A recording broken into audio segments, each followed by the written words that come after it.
ఇంకొకటి ఇప్పుడు ఈ జాడ్యం అంతా ఏంది అసలు, ఈ రోగం ఏంది అసలు, మనోళ్ళు మనల్లా ఇట్లా వేరే బయటోడు అవసరం లేదు ఇప్పుడు. ఇక మనోడే ఇట్లా చేయడం వల్ల ఎంత దాకా పోతాము, ఈ ఈ రోగాన్ని ఎట్లా సెట్ చేయాలి మరి? ఎందుకంటే ఒకరిద్దరు అయితే తీవ్రంగా, వాళ్ళ పేర్లు కూడా అవసరం లేదు ఇక్కడ, పేరు కూడా తీసుకోను, కానీ వాళ్ళు ఏది పడితే అది మాట్లాడడము, అట్లా మిమ్మల్ని బాగా అంటే తగ్గించినట్టు చేయడము ఎంతవరకు కరెక్ట్? వాళ్ళు ఎట్లా మారాలి వాళ్ళు? అంటే ఇప్పుడు సరే, ఇంతకుముందు మీరు ఒక చర్చ చెప్పారు కనుక ఆ చర్చ గురించి నేను కొన్ని పేర్లు ఉదాహరణకు తీసుకొచ్చిన. ఎప్పుడైనా నన్ను మీ ఇంటర్వ్యూలో అయినా చూసారా? నేను ఒక కవినో రచయితను విమర్శిస్తూ మాట్లాడింది విన్నారా? ఒక కవిని రచయితను టార్గెట్ చేయడం విన్నారా మీరు? నేను మాట్లాడను. ఇవాళ ఎందుకు మాట్లాడాల్సి వచ్చిందంటే, అందశ్రీ గారి యొక్క పాటను ఒక మంచి జరుగుతున్నప్పుడు ఆ మంచిని స్వాగతించకుండా కించపరుస్తుండ్రు. 10 ఏండ్లు అధికారంలో ఉండి 10 ఏండ్లు పరిపాలించి ఏ పాటను పట్టించుకోలే, ఏ మాటను పట్టించుకోలే, అనేక మందిని అవమానించి అనేక మందిని హింసలు పెట్టారు. ఇవాళ ఒక పాట వెలుగులోకి వస్తుంటే దాన్ని ఓర్వలేక ఇట్లా మాట్లాడుతున్నారు అనే అటువంటి కోణంలో నేను పేర్లు పెట్టి సంబోధించిన. అది కూడా నన్ను 16 నాలుకలని మాట్లాడితే, 16 నాలుకలు కాదు 32 నాలుకలు అవతారమైనా ఎత్తుతాం మేము. దానికి బాధపడం. విప్లవోద్యమంలో పనిచేసినాం, ప్రజల కోసమే అనుకున్నాం. దళిత సంఘాల్లో పనిచేసినాం, ప్రజల కోసమే నడిచినాం. ఎస్, ప్రతిపక్ష పాత్ర పోషించడం, దళితుల కోసమే పనిచేసినాం, పేద బడుగు వర్గాల కోసమే పనిచేసినాం, ఎస్సీ ఎస్టీ బీసీ మైనార్టీతో పాటు అగ్రకులాల్లో ఉన్న పేద వర్గాల కోసమే పనిచేసినాం. వారికి రావాలని చెప్పినాం. 2005లో చెప్పినాం, 6లో చెప్పినాం, మా రోజులు రావాలి, ఈ దేశాన్ని లాలి అంటే ఏంటి? ఏ పురుషమన్న ప్రధానమంత్రి కావాలన్నా, ఏ పురుషమన్న ముఖ్యమంత్రి కావాలన్నా అయిపోతాడో అని భయం ఉన్నట్టు చాలా మంది. అంటే కళాకారుడే శత్రువు అయిపోయాడు కదా. అందువల్ల దాన్ని ఓర్చుకోలేనటువంటి వాళ్ళు, దాన్ని మాట్లాడలేనటువంటి వాళ్ళు ఎన్నో మాట్లాడుతుంటారు. వానికి ఏజెంట్ అంటూ లేదు, ఎజెండా అంటూ లేదు, ఒక లక్ష్యం అంటూ లేదు. ఇప్పుడు నాకు రాజకీయ లక్ష్యం ఉందన్నా, నువ్వు ఎందుకు మారుతున్నావు అంటే అసలు తలకాయ ఉందా వానికి? ఏమన్నా మాట్లాడే వెదవకు వనికన్నా తలకాయ ఉందా? ఎందుకు మారుతున్నావు అంటే ఈ రాష్ట్రంలో అగ్రకులాలు, ఈ రాష్ట్రంలో పెట్టుబడిదారులు వాళ్ళ పవర్ కోసం, వాళ్ళ అధికారం కోసం ఎన్ని జెండాలనే మారుతున్నాయి. కండ్ల ఊపడతలే, కండ్లలో ఏం పెట్టుకుంటారు, కండ్లలో ఏం పెట్టుకుంటారు, కండ్లల్లో ఏం పెట్టుకున్నారు, చెవులలో ఏం పెట్టుకుని తిరుగుతున్నారు. వాళ్ళని అడిగే దమ్ముందా వీళ్ళకు? అదే చెప్తాను, అరే వెదవల్లారా, పవర్ పాలిటిక్స్ రా ఇది రాజకీయము. రాజకీయంలో ఇన్ని మార్పులు చేర్పులు జరుగుతుంటే కండ్ల ఊపడతలేవా?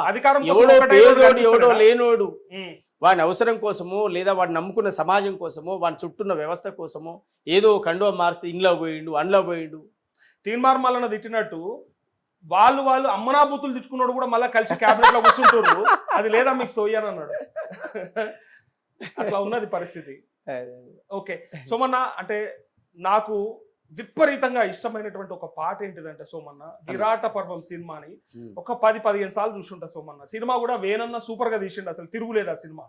అది నీ సినిమా అనుకో. ఇక అందులో నువ్వు వాడిన పాట ఏం పాట సోమన్న, అసలు నాకు పిచ్చి లేచిపోతుంది ఆ పాట విన్నప్పుడల్లా. ఒక్కసారి వాడు సోమన్న.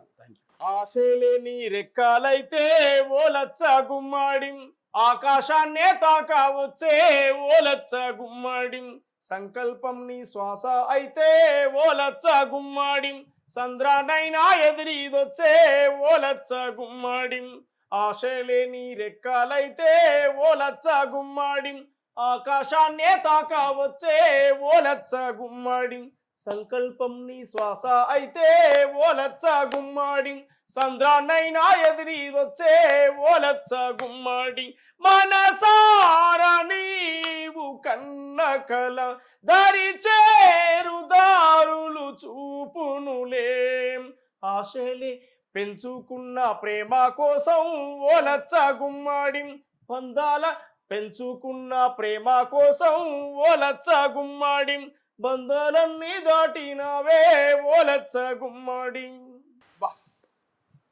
మళ్ళా సినిమా చూసినట్టు అనిపిస్తుంది అన్న. నిజంగా బ్రహ్మాండం అన్న. సినిమాల అంటే అరే రవణ దళం వచ్చిందిరా అని అనుకుంటా ఒక డైలాగ్ ఉంటది కదా, నిజంగా అది పల్లెటూర్లలో ఆ పరిస్థితి నేను అనేది.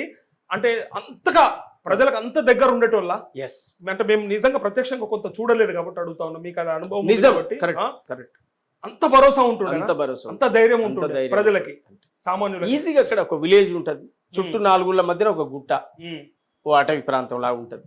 అక్కడక్కడే షెల్టర్ తీసుకుని ఉండేటువంటి వాళ్ళు ఈజీగా పిలిస్తే అన్నా అంటే ఉరికొచ్చేటువంటి అంత అందుబాటులో. ఇప్పుడు కమ్యూనికేషన్లు టెక్నికల్స్ గా ఇదంతా కూడా సెట్ చేసి ఎక్కడ ఏందనే సమస్య. కానీ అప్పుడు ఓ 20-25 ఏళ్ల క్రితం, ఓ 30 ఏళ్ల క్రితం అద్భుతం.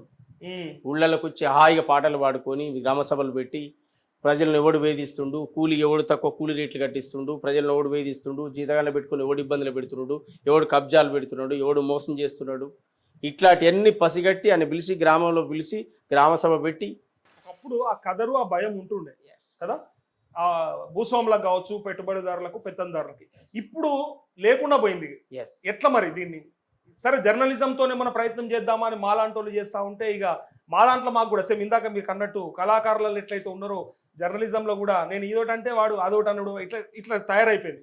ఇంత దరిద్రమా? ఒకప్పుడు సమాజంలో ఒక కదరు ఉంటుండే కదా, మళ్ళీ అది నిజంగా రావాల్సి ఉండేనా? ఉంటుందా? అలాంటి పరిస్థితి ఉంటే బాగుంటుందా? అంటే నేను గ్రామీణ ప్రాంతాల్లో మళ్ళీ నక్సలైట్లు రావాలనో వద్దనేటువంటి పదం నేను అనలేను, కానీ అంటే ఆ పరిస్థితి నేను నక్సలైట్లు సామాజికంగా రాజకీయంగా చైతన్యం కలిగిన యువత ముందుకు రావాలి, చైతన్యవంతమైనటువంటి యువత తయారు కావాలి.